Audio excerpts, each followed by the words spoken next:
इथे सुरू आहे नयनचं बॅकपॅकिंग. त्याचे सगळे कपडे आणि त्याच्या सगळ्या ज्या गोष्टी आहेत त्या मी आता पॅक करते and wishing him all the best for his competition. So बऱ्याच जणांनी मला हा प्रश्न विचारला होता की नयन तर ब्लॅक बेल्ट आहे पण तो ब्लू आणि रेड बेल्ट त्याच्या कॉम्पिटिशनच्या वेळेस किंवा फाईटच्या वेळेस का घालतो. सो ह्याचा आन्सर आहे की जेव्हा फाईट होते तर दोन्ही ओपोनंट्सला वेगवेगळे कलर्सनी डिफाईन केलं जातं.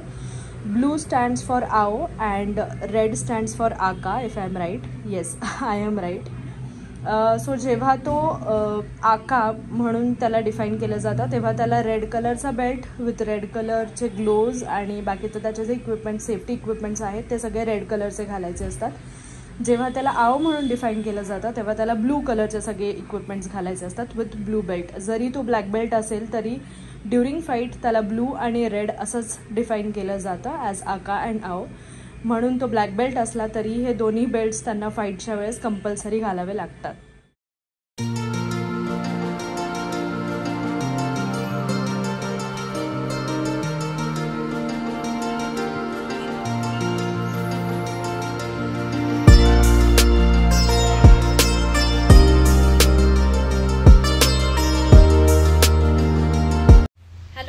Good morning and welcome back to my YouTube channel Sonali's family blogs. कसे आहात तुम्ही सगळे? आय होप तुम्ही सगळे मजेत आहात. So finally the new blog has started आणि त्याचबरोबर नवीन दिवसाची सुद्धा सुरुवात झाली आहे. सो आधीच्या क्लिप्समध्ये जसं की तुम्ही पाहिलं की मी नयनची बॅकपॅक करत होते. सो नयनची कॉम्पिटिशन आहे श्रीवर्धन रायगड येथे उद्या आणि आज आहे शनिवार. सो आज शनिवारीच तो त्याच्या टीमसोबत कॉम्पिटिशनसाठी निघतो आहे. सो आजचा दिवस त्यांच्यासाठी फ्री डे असणार आहे. ते थोडंफार श्रीवर्धनचा एरिया आणि बाकी दिव्यागर वगैरे एक्सप्लोअर करणार आहेत आणि उद्या कॉम्पिटिशनच्या प्लेसवरती सकाळी 8:30 नंतर त्यांची कॉम्पिटिशन सुरू होईल. सो उद्या मी सुद्धा जाते आहे त्याची कॉम्पिटिशन पाहायला, पण आज तो त्याच्या टीमसोबत निघतो आहे त्यामुळे सगळी तयारी वगैरे सुरू होती. आणि ऑफकोर्स हा व्लॉग कंटिन्यू तुम्ही बघा. ह्याच्यामध्ये माझा उद्याचा प्रवास त्याचबरोबर नयनच्या कॉम्पिटिशनचे सुद्धा काही ग्लिम्सेस मी तुमच्यासोबत शेअर करणार आहे. चला तर मग भेटूयात आपण. Stay tune.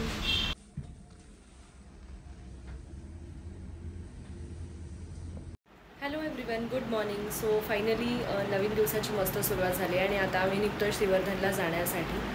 सो तुम्ही पण आमच्यासोबत ही जर्नी एन्जॉय करा आणि पुढे कॉम्पिटिशनचे सुद्धा ग्लिम्सेस तुम्हाला मी या ब्लॉगमध्ये दाखवणार आहे. So stay tune.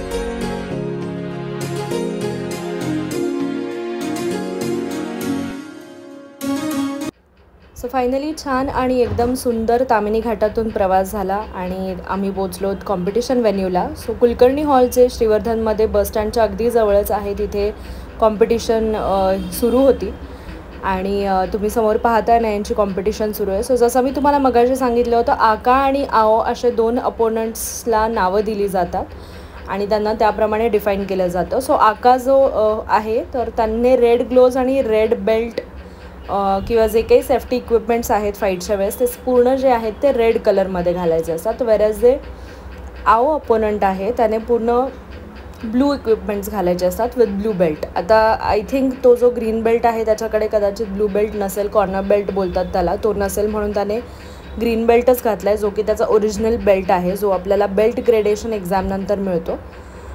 सो त्याचा ओरिजिनल जो बेल्ट आहे तो ग्रीन आहे त्याच्यामुळे तो त्याने घातलेला आहे. आणि नयनचा जो ओरिजिनल म्हणजे त्याच बेल्ट ग्रेड एक्झामिनेशन नंतर त्याला जे मिळालेले बेल्ट्स आहेत त्याप्रमाणे नयन आत्ता ब्लॅक बेल्ट आहे.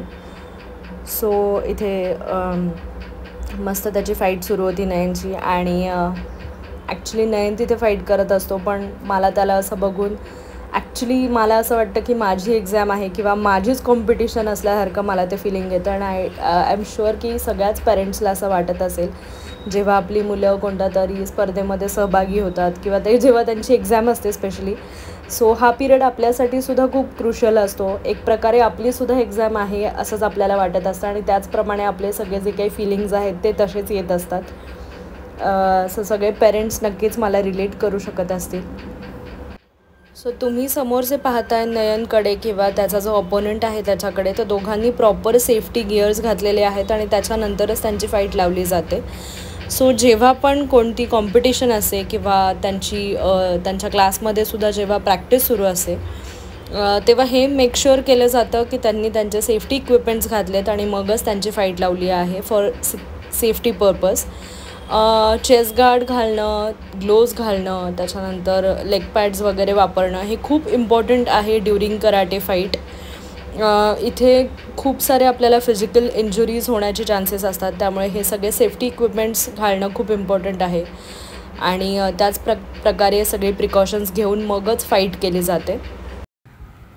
नयनचं कराटेचं ट्रेनिंग हे तो 5 वर्षांचा असल्यापासून सुरू आहे. कराटे हा खेळ फक्त फाईट किंवा जिंकण्यासाठी असा नाही आहे, तर मी स्वतः ॲज अ पॅरेंट नयनची ही पूर्ण जर्नी खूप जवळून पाहिली आहे.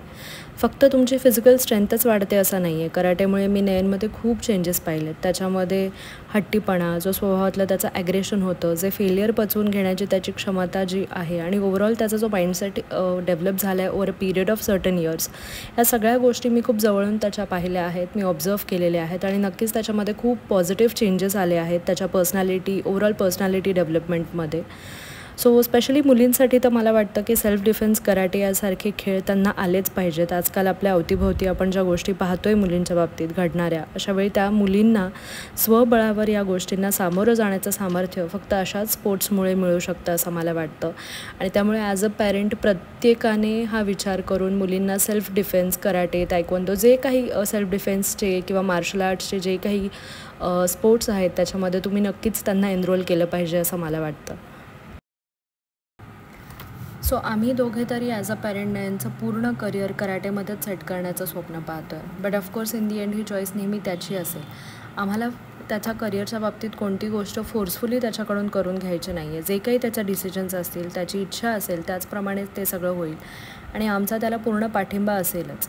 बट ॲज ऑफ नाऊ तो पूर्ण कराटेमध्येच त्याचे 100% एफर्ट्स देतो आहे. भरपूर अशा गोष्टी होतात ज्यामध्ये तो खूप मॅच्युअरली डिसिजन्स घेतो आणि ह्या वयामध्ये सुद्धा त्याला बऱ्याच गोष्टींचा सिरियसनेस आहे आणि ह्या गोष्टींचं आम्हाला खरंच खूप समाधान आहे. As a parents we are really very proud की एवढ्या लहान वयापासून जी आम्ही त्याची तयारी करून घेतो आहे किंवा जे आम्ही एफर्ट्स टाकतो आहे त्याच्यामध्ये तोसुद्धा त्याचे 100% एफर्ट्स देतो आहे आणि खूप मॅच्युअरली सगळे डिसिजन्स घेतो आहे. त्याच्या करिअरच्या बाबतीत असू देत किंवा ओव्हरऑल त्याच्या प्रॅक्टिस आणि बाकीच्या सगळ्या ज्या गोष्टी आहेत त्याच्याबद्दल जे काही आहे ते खूप छान पद्धतीने सगळ्या गोष्टी हँडल करतो आहे and we as a parents are really proud of it. बरेच वेळेस आपण ॲज अ पॅरेंट मुलांवर खूप काही गोष्टींचं बर्डन टाकण्याचा प्रयत्न करत असतो. आपला मुलगा किंवा मुलगी ह्याने प्रत्येक गोष्टीमध्ये पुढे असलंच पाहिजे अशी अपेक्षा आपण नेहमी करत असतो.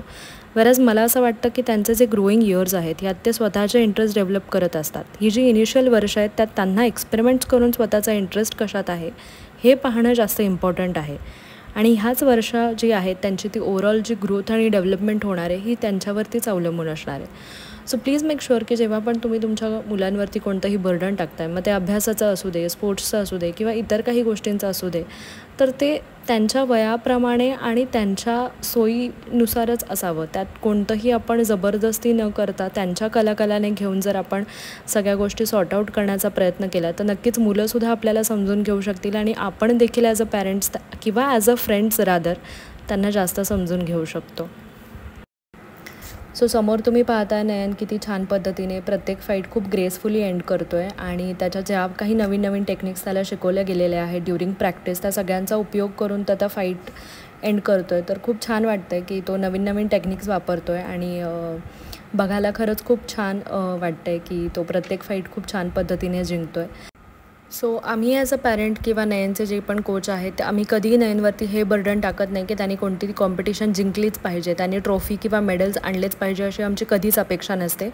फक्त त्याचा प्रत्येक कॉम्पिटिशनच्या वेळी आम्हाला एकच गोष्ट आम्ही त्याला नेहमी सांगत असतो, ती म्हणजे की तुझी जी फाईट असेल, तुझा जो गेम असेल तो एकदम क्लिअर आणि क्लीन प्ले झाला पाहिजे. त्याच्यामध्ये कोणत्याही प्रकारची चीटिंग नसली पाहिजे, त्याच्यामध्ये कोणत्याही प्रकारचं घाणेरडा गेम नाही पाहिजे. खूप छान पद्धतीने ज्या तुला टेक्निक सांगितलेल्या आहेत त्या सगळ्या उपयोग त्याचा करायचा आहे आणि तुला गेम खेळायचा आहे. सो ह्या पद्धतीने आम्ही त्याला नेहमी सांगत असतो. बट खूप छान पद्धतीने तो त्याचा गेम खेळतो आणि over a period of a long time आता आम्ही पाहतो आहे. मी त्याची एकही कॉम्पिटिशन आतापर्यंत मिस केलेली नाही आहे आणि मला असं वाटतं ॲज अ पॅरेंट आपण नेहमी आपल्या मुलांसोबत त्यांना प्रोत्साहन देण्यासाठी त्यांच्यासोबत असलं पाहिजे मुलांनासुद्धा नेहमी अपेक्षा असते की आपल्या पॅरेंट्सला आपल्यावरती प्राऊड फील झालं पाहिजे, त्यांनीसुद्धा आपलं भरभरून कौतुक केलं पाहिजे. आणि जर तुम्ही अशा टाईमाला जर त्यांच्यासोबत असाल ना, तर नक्कीच मुलंसुद्धा खूप हॅपीली त्यांचं जे काही करत आहेत त्याच्यामध्ये इंटरेस्ट घेतील आणि नक्कीच त्यांचं जे इनपुट आउटपुट असेल ते नक्कीच खूप छान येईल.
जी युनिकवर वाट पाहिली जाते अशा श्रीवर्धन मधील प्रख्यात आणि प्रसिद्ध ब्लॉगर जीवन धंबा यांचं स्वागत आहे. जोरदार टाळ्यांनी जीवनचं स्वागत करूया. आज प्रत्येक आठवड्याला वीर जीवन म्हणून चॅनल आहे त्यांचं स्वतःचं. तुम्ही पाहिलं तर श्रीवर्धनचं सौंदर्य, श्रीवर्धनची संस्कृती, आपला जीवन म्हणून पूर्ण महाराष्ट्रभर ज्यांनी आपल्या चॅनलला प्रसिद्ध केलं आणि श्रीवर्धन मधील रहिवासी असो, रायगड जिल्ह्यामधील रहिवासी, देशामध्ये कोणत्याही कोणा कानात वापरत असो, तो आवर्जून जीवन यांचे ब्लॉग बघितले जातात. असं जीवन आपले इथे आलेले आहेत. ते जीवनचे मनापासून स्वागत करतोय.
सो आता जी समोर तुम्ही फाईट पाहताय ती मुलींची फाईट सुरू आहे आणि त्याच्यामध्ये ब्लू बेल्ट आणि ब्लू ग्लोव्ज घातलेली जी मुलगी आहे ती आहे ओवी. सो नयन आणि ओवी ह्या दोघांनी कराटेचं जे ट्रेनिंग आहे ते व्हाईट बेल्टपासून दोघांनी एकत्र सुरू केलं होतं आणि त्यांची जर्नी टुवर्ड्स ब्लॅक बेल्ट ही सोबत झालेली आहे. सो खूप छान दोघंही कंपॅनियन्स आहेत. कराटेमध्ये खूप छान पद्धतीने त्यांनी दोघांनी ग्रोथ केलेली आहे टुवर्ड्स ब्लॅक बेल्ट आणि दोघांनीही ब्लॅक बेल्ट अचीव्ह केलेला आहे. प्रत्येक कॉम्पिटिशनमध्ये दोघंही अव्वल खेळाडू आहेत चॅम्पियन्स कराटे क्लबचे. मला असं वाटतं खूप छान पद्धतीने दोघंही गेम खेळतात. ओवी काता जो इव्हेंट आहे, काता जो प्रकार आहे कराटेमधला तो खूप छान पद्धतीने करते. तिचं ते जे मूव्हमेंट्स वगैरे असतात ते खरंच खूप पाहण्यासारखे असतात. मी त्याचा काही व्हिडिओज इथे घेतलेले नाही आहेत तिच्या काताचे, पण खरंच खूप पाहण्यासारखे असतात. मला जर इन फ्युचर कधी चान्स मिळाला तर मी नक्की त्याचा व्हिडिओ तुमच्यापर्यंत आणण्याचा प्रयत्न करेन. सो हे दोघंही कंपॅनियन्स आहेत कराटेचे आणि त्यांच्यामुळे आम्ही म्हणजे ओवीची आई आणि मी आम्ही दोघीसुद्धा खूप छान मैत्रिणी झालो आहोत. सो आमची मुलांनी असंच प्रगती करावी आणि त्यांनी या क्षेत्रामध्ये खूप पुढे जावं अशीच आमची इच्छा आहे. सो जेव्हा पण अशा मुलींच्या फाईट्स मी पाहते तेव्हा खरंच खूप छान वाटतं. काळाची गरज आहे. मुलींनी सेल्फ डिफेन्स शिकणं, स्वतःच्या पायावरती उभं राहणं, सेल्फ इंडिपेंडेंट असणं, फायनान्शियली स्टेबल असणं, ह्या सगळ्या गोष्टी खूप जास्त गरजेच्या आहेत मुलींसाठी आणि आपण हे असे प्लॅटफॉर्म मुलींसाठी दिलेच पाहिजे. As a parents, as a society आपण ह्या सगळ्या गोष्टी मुलींसाठी केल्याच पाहिजेत. सर पण आहे स्वतः या मापुसकर सर यांच्या हस्ते बेस्ट प्लेअरचा किताब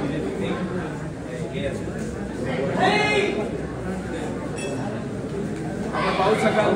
उत्कृष्ट खेळाडू अंडर 10 कॅटेगरीमध्ये वय आणि वजनानुसार ही कॅटेगरी खेळवली जाते आणि त्या कॅटेगरीमध्ये त्या गटामध्ये आवड ठरलेला नयल चव्हाण जो पुण्याचा विद्यार्थी आहे त्याला आदर सत्कारणी कॅश प्राईज संस्थेकडून दिली जाणार आहे. आणि अशाच पद्धतीने आपलं जो लक्ष आपला खेळाडू हा नॅशनल कसा राहील याचा आम्ही प्रयत्न करत असतो आणि या प्रयत्नामध्ये आम्ही सर्वांचे मार्गदर्शन मार्गदर्शन आम्हाला लाभलेलं आहे. आधी स्पर्धा जवळजवळ 200 विद्यार्थी मग तो पुणे असो, सातारा असो, सांगली असो, कोल्हापूर असो, ठाणे असो आणि मुंबई असो अशा विविध जिल्ह्यातून हे विद्यार्थी आलेले आहेत. चषकाच्या नावाने खेळवली जाते. फार अभिमान वाटतोय की स्वराज्याची राजधानी इथे रायगड फक्त 65 किलोमीटर अंतरावर आहे आणि छत्रपतीच्या पदस्पर्शाने पावन झालेल्या या भूमीमध्ये शिवाजींच्या आणि छत्रपतीच्या नावाने हा चषक आम्ही भरवतोय. नक्कीच आनंद होतोय आणि सर्वांनी हा चषक एन्जॉय करायचा.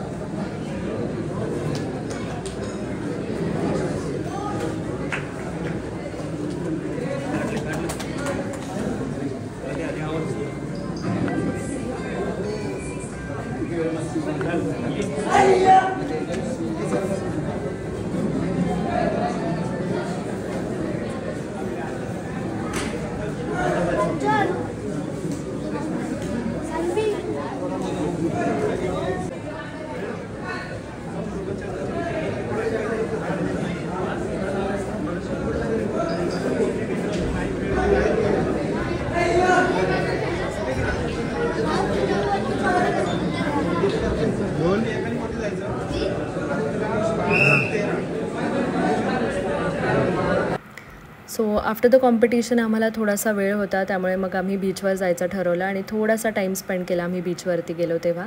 सो इथे आम्ही टांगा गाडीमध्ये बसलो होतो आणि खूप छान अमेझिंग वातावरण होतं. खूप छान वाटत होतं. बीचवर गेल्यावर नेहमीच आपल्याला खूप छान वाटतं. सो तसंच खूप भारी फिलिंग येत होतं. मुलांनीसुद्धा थोडंसं पाण्यामध्ये एन्जॉय केलं आणि आमचा दिवस असा एंड झाला.